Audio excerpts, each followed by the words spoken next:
Hey everyone, so today I wanted to talk a little bit more about the metabolic spectrum.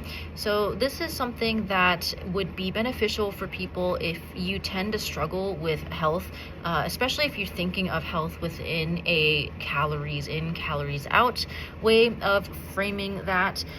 So the metabolic spectrum is something that has nothing really to do with calories in, calories out, mainly because it focuses more on how the internal workings of the body is. So on one side of the spectrum, you have sports nutrition and everything related to advice or information that you would get in that realm. And then on the other side, you have medical nutrition.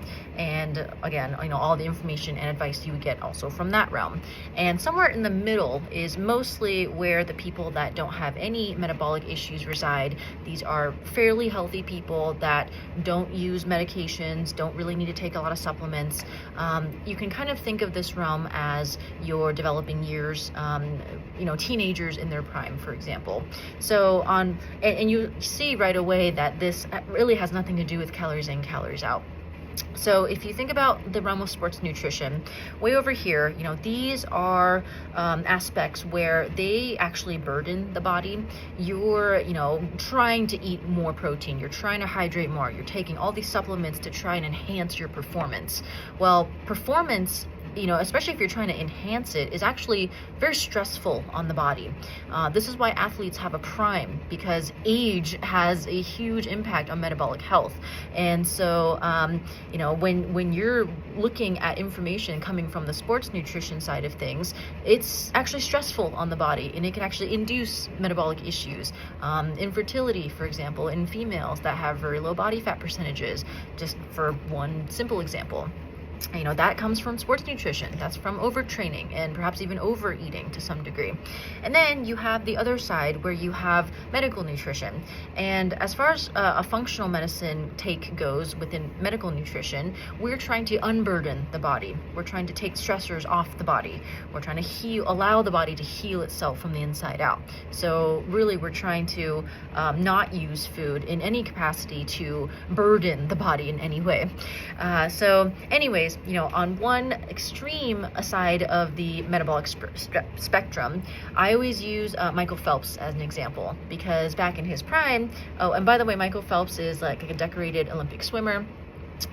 He's well known for his swimming, expertise and whatnot. So back in his day, the reason I bring him up is because 60 Minutes actually did a segment on Michael Phelps, and they actually showed exactly what he ate in a day. And if you take a look back on that segment, they literally laid out everything he would eat in a day, and it was roughly about 10,000 calories worth of food. So keep in mind, this is 5 times the USDA's recommended daily limit for a person, and he was eating 10,000 calories. And so what I always pose the question of is, what does his insides look like? How does his metabolism work? And the comparison I always use is an Amazon warehouse. So if you think about how a warehouse works, imagine 10,000 boxes or calories going into this warehouse, and each box has to be opened. Each box, by the way, does represent a calorie fairly efficiently, because one calorie isn't just a calorie, it's information. It has carbohydrates, fats, and proteins. It has phytonutrients. It has antioxidants. It also has toxins. So every calorie is very much like a box where it has a variety of contents within each box. And in Michael Phelps's case, he's got 10,000 boxes going into this warehouse. So 10,000 boxes go in. Not a single ounce or a single box gets stored overnight.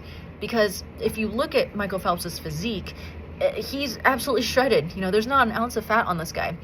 So anyways, you have 10,000 boxes going in. Each box has to be opened. It has to be resorted. It has to be repackaged and then delivered where it needs to go.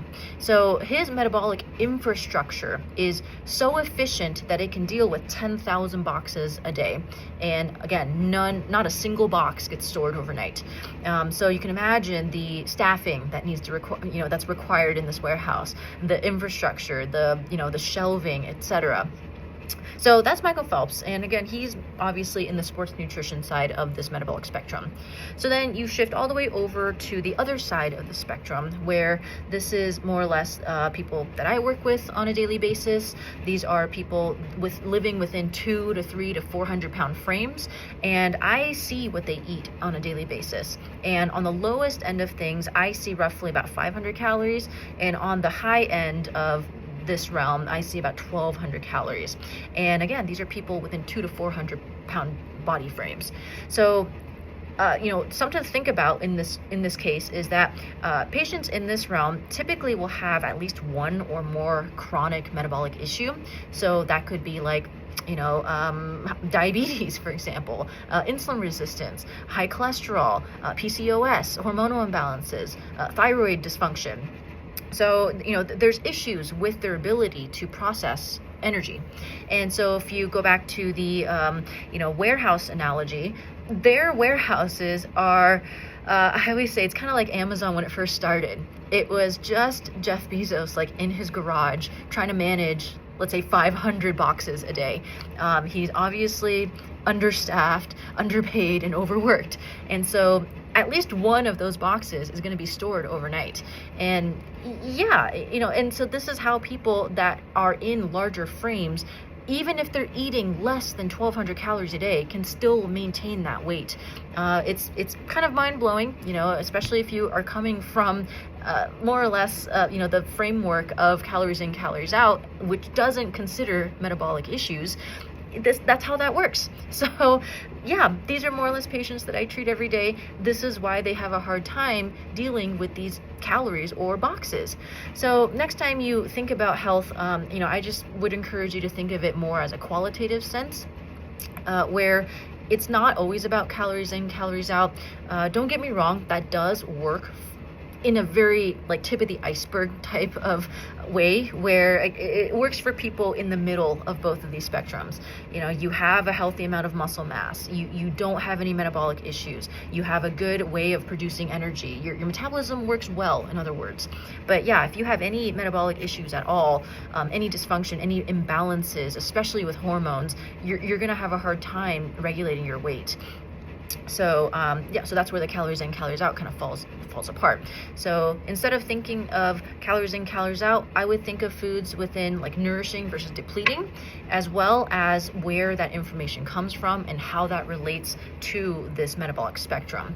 So if you're getting information that's coming from the sports nutrition side of things, for example, the advice of eating 1 gram per 1 gram per pound of body weight. If you're 180 pounds, that's 180 grams of protein.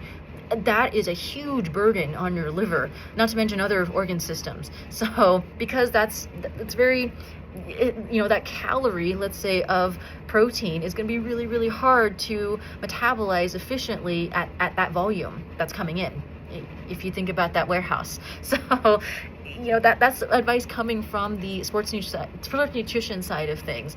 And so that does apply for people in sports nutrition. If you're an athlete, if you're Michael Phelps, you probably do need that much protein a day. But if you're not working out like he is, if you're not having the lifestyle that he is, if you haven't built up your metabolic infrastructure to the degree that he has, I believe since he was a little kid, he's trained to go, to build his metabolic infrastructure to be able to have that kind of output. So if you're not him, you shouldn't be eating like him. And so on the other side as well, if you're an athlete, but you follow advice in the medical nutrition realm, well, that's not necessarily going to help you enhance performance in any way. In fact, it might actually bring you back closer to neutral, if anything. So just something to think about as you go forward in your health journeys, which side of the metabolic spectrum you're coming from, and which side of that your information is coming from. So anyways, I hope that helps and frames your perspective on health a little bit more accurately.